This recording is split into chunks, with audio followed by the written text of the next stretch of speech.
All right, we're going to welcome you back to the Principals Podcast. It is May 25th, and we have special guests today. First, I have one co-host here right now, and Doug Hyam. He's in the house. Hey, how's everyone doing today? And we have our tennis stars here, our senior boys, Logan Coles. Hello. And do not get confused, that's James Granger. Hi. So we have some brain power in this group, minus the two adults. We have some extremely very smart young men who are pretty much averaging almost a flawless GPA over the course of 4 years, 4.0 and it's like a 3.95, extremely intelligent. And we have very strong athletes who missed out last year on tennis and came into this year with a new tennis coach. And we want to talk to them about their season. We want to talk to them a little bit about senior year. So let's start with James. When everything shut down last spring, and Logan, I'm going to ask you the same question so you can think of your response. Were you able to continue to participate in tennis knowing it's an outdoor sport? Did you do stuff in the summer to prepare for your fall into the spring? What did you do to prepare for tennis? Yeah, so when we went in the lockdown, like everything was shut down. All of the like clubs and everything around here and the racket clubs were like closed. So I normally play at Mayfield Village Racket Club, but since that was closed, me and my dad actually went out to the Mayfield courts like outside where the high school normally plays, and we played like every day, like in April. And then in the summer, I normally play at like different like clubs like for camps and stuff, and I did a bunch of like USTA tournaments and stuff that weren't like already canceled. So I normally play like throughout the year. So Logan, how did you transition from having nothing to getting out on the courts to at least do something regarding the sport that you enjoy? Yeah, so it was kind of hard last year not having the regular tennis season because I just kind of the previous year I broke my foot, so I was unable to participate for the most part in that season. So I was coming off of basically 2 years with little to no tennis, so it was kind of hard for me to get back into it this year. But I feel like we had a pretty good season. So Now, growing up, I used to play on those tennis courts in the summer.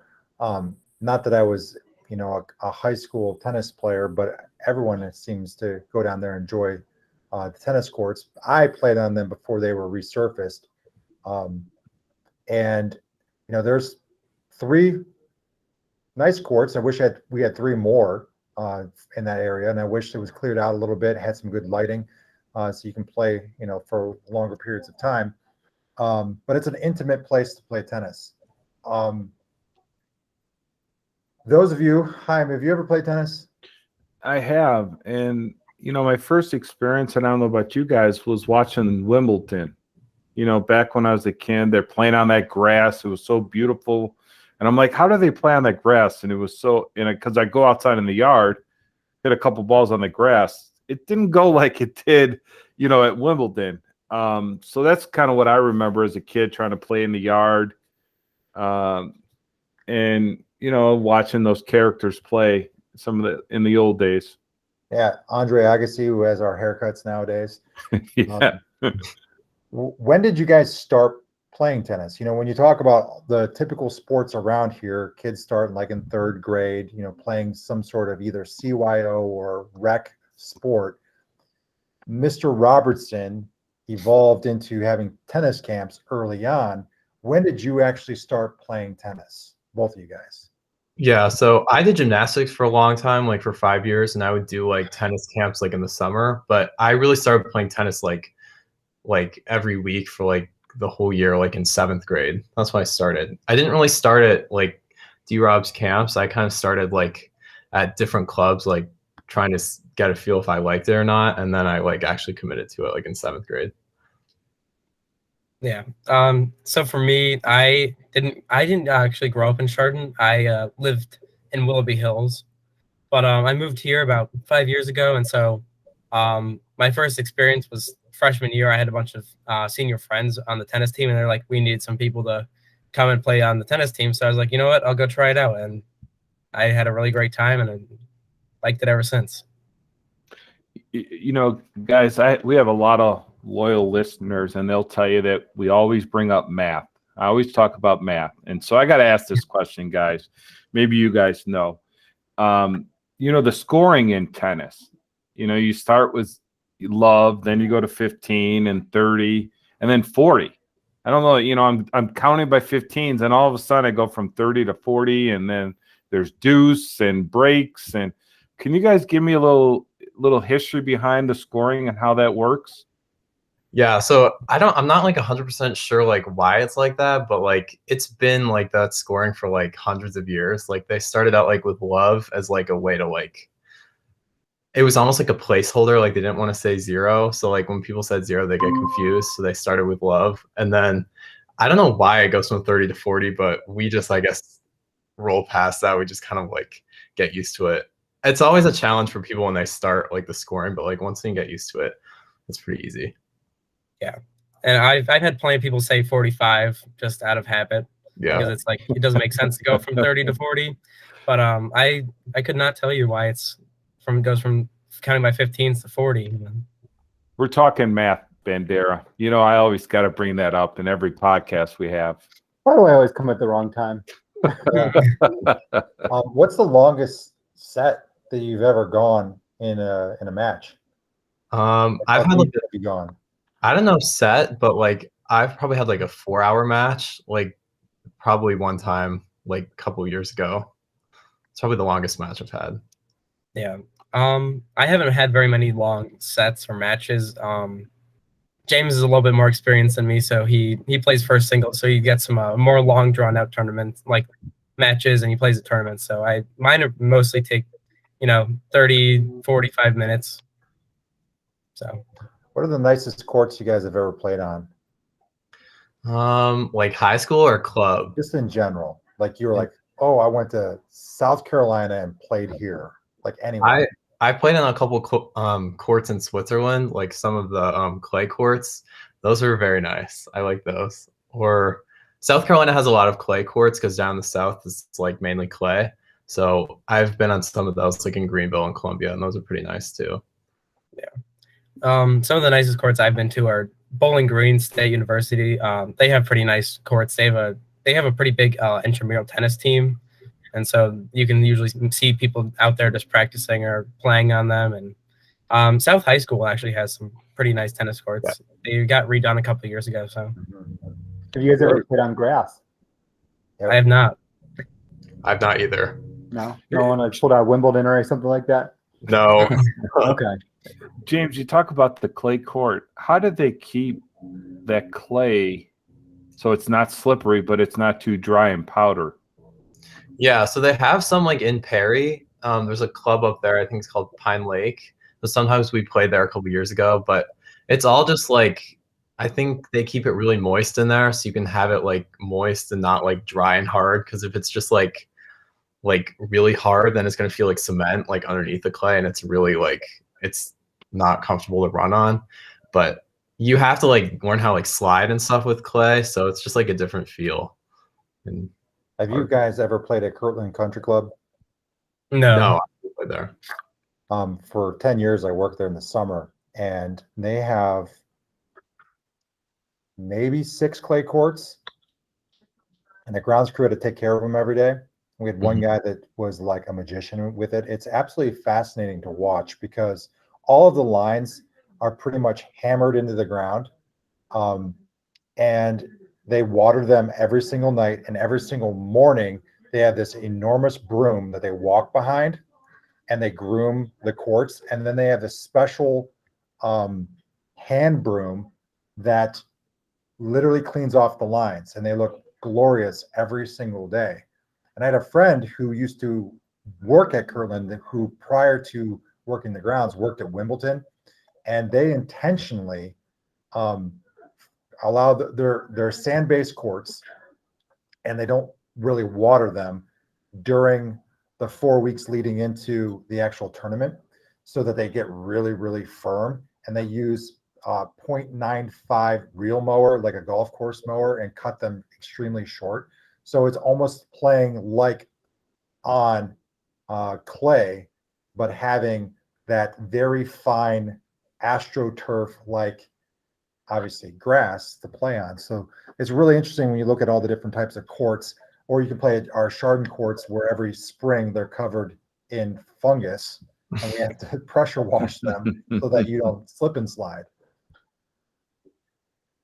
So let's talk about this season. Let's talk about first entering with a new coach that was coming through after Mr. Robertson retired from many years, and then let's talk about some of the highs of the experience leading into WRC. Yeah. So Hannah was like really great, like stepping in. I know like she hasn't really had like much coaching experience before, but she's had like a lot of like technical background. Like she played the pro tour in South America when she was like 14, and then she played for West Virginia and Ohio State. So she knows like how to like play in like a real like nerve-wracking setting, and she knows how to like coach us pretty well like on the technical aspect. So she's been great like in that department for sure. Yeah. Hannah has been like a great coach. D-Rob was pretty good himself, but I feel like having someone who's had so much experience at like a professional level as a tennis coach, it kind of helps you get like a better, more technical understanding of how to play the game. Mm-hmm. Let's go into you had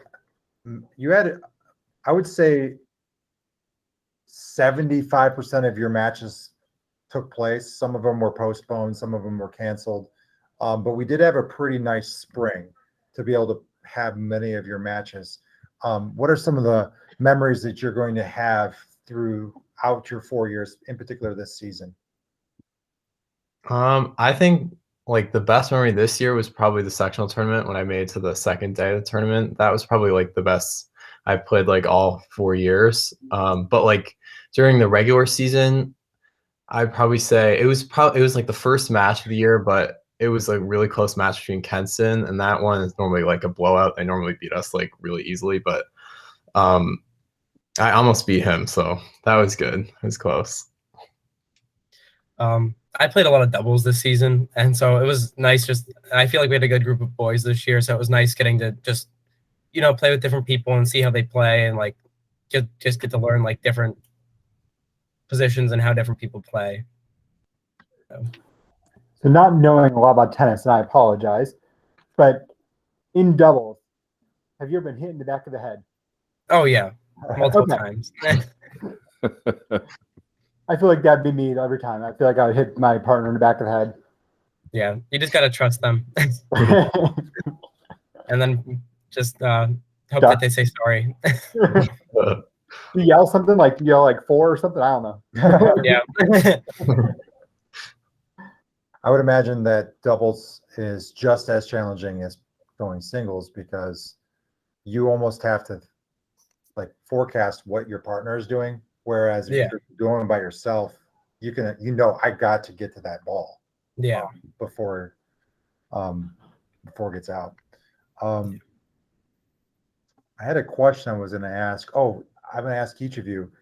Growing up, the three of us administrators, playing various sports, we looked up to athletes that we were like we wanted to emulate our game after. Do you have someone that you look up to, male or female, in the sport that you try to mimic a lot of their moves or techniques? Like professional player or like someone like that played like here before or just around here? Either someone that you looked up to. I really like look up to Roger Federer. He's like probably one of the best like tennis players like ever, like greatest all time. So I've always like watched him like growing up, and I think he's pretty cool. I've actually been to his like vacation house in Switzerland, which is pretty cool. But I just like look at his like technical aspects and try and like mimic those. Yeah. I don't watch a lot of like professional tennis, but Roger Federer, I definitely I'll look up to him. He's like by far one of the best tennis players of our generation. And Drew Crespin, he was a Chardon graduate a couple of years ago when I first started playing, and I looked up to him. He was always really good and always like had a smile on his face, even if he was winning or losing. So, have either of you had any John McEnroe moments out there on the court, or no? they even know who that is? Hi, I'm your old. Come on. I hope they know who John McEnroe is. Oh, John McEnroe. I think it cut out a little bit for a Oh, second. sorry. A little bit. I'm not like super as like passionate as he is. Like when there's a call and like you get angry over it, I tend to just kind of like let it slide by, but like not really. Yeah. Aren't you both your own player and official in most matches? Yeah. Yeah. Oh, I've had a couple line judges like call on me like before. Like sometimes the calls are really close and people get like angry. So they call line judges over to watch like the points and stuff and make sure they're good. But yeah, it really depends. Like some people like really care and watch the lines and some people don't. Yeah. I've had a lot of people get upset because I call something out and, you know, you have to go, okay, well, next you can call someone over if you want, but you have to just trust that I'm not going to lie to you. It's just the sportsmanship kind of thing. So, Yeah. That's when you ask, are you sure? Right? yeah. I learned that. Yeah. Did either of you ever go down to Cincinnati when Coach Robertson took the groups down to watch the professionals play? No, I never went to Cincinnati, but I've been to the Toronto Open in Canada multiple times because I'm a Canadian citizen too, so we go up there all the time. It's pretty cool. It's like the same level tournament. Yeah. I also never got the chance to go down to Cincinnati with Mr. Robertson. So, Let's switch gears because today is May 25th and you graduate on the 29th, and you've been done for several days. What's life been like in the last several days of being kind of in an idle period of I'm gonna graduate, but I haven't been doing much? Yeah, it's kind of weird right now, honestly. Like I see like all over like the internet and social media, like people are graduating and like I've already met friends like from they're going down to college next year. So like it's kind of in this weird like waiting period where it's like I'm holding on to high school, but also like transitioning into college. So it's very odd. But after like graduation, it's gonna be even more different, I feel like. yeah.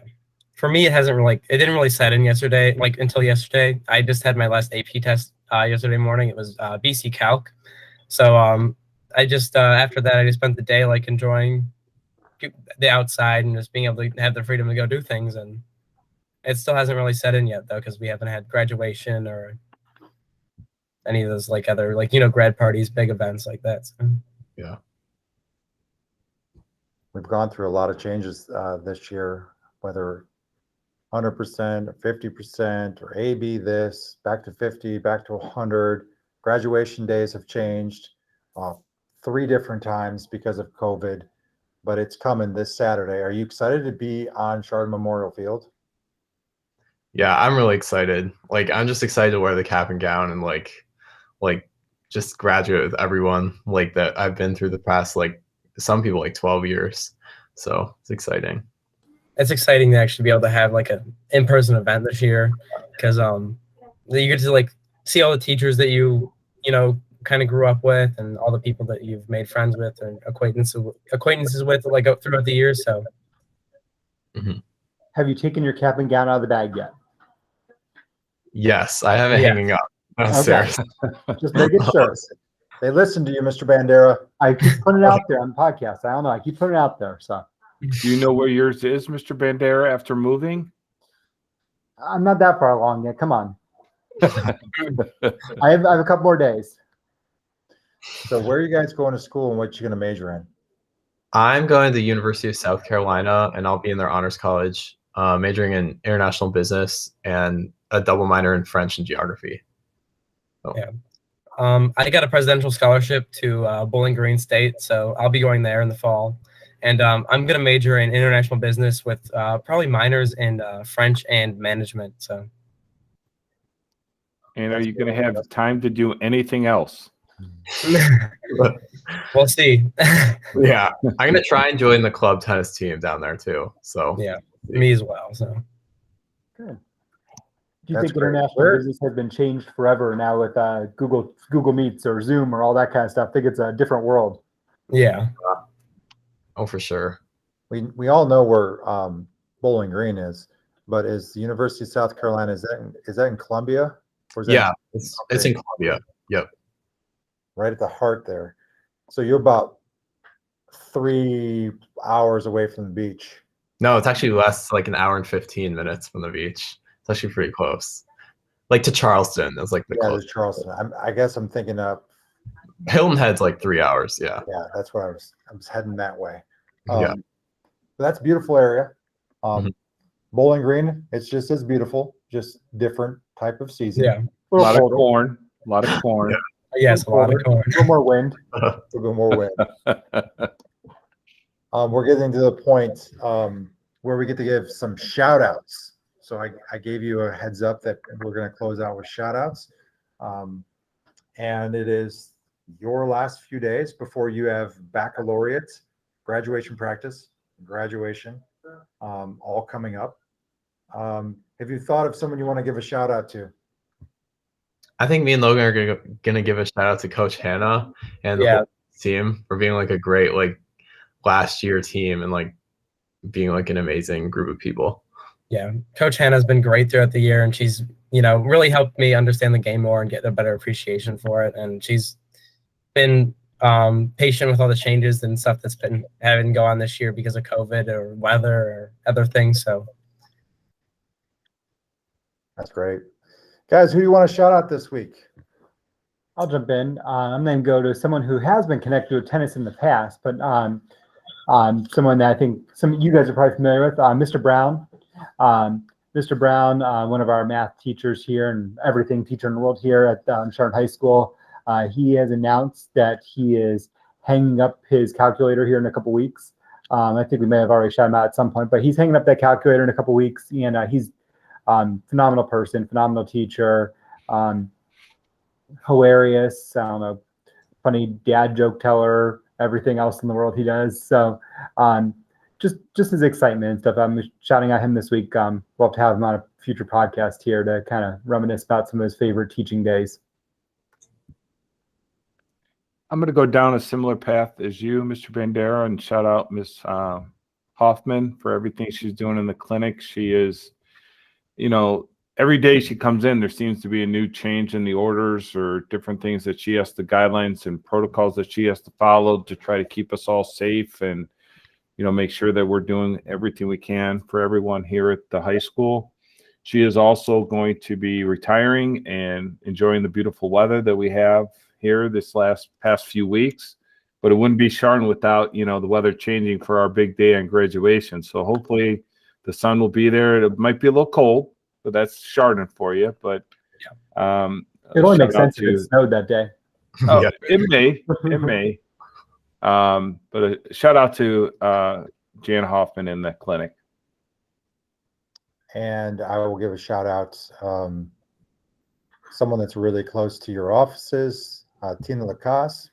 She was a very, very proud mama who she had her daughter got married this weekend. Beautiful weekend.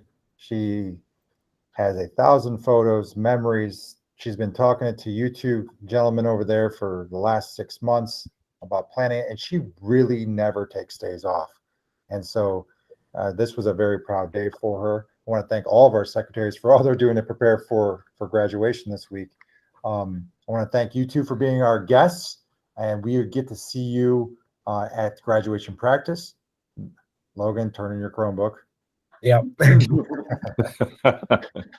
And certainly give another reminder that you can go to baccalaureate. That's the day before, Thursday, at the Methodist Church.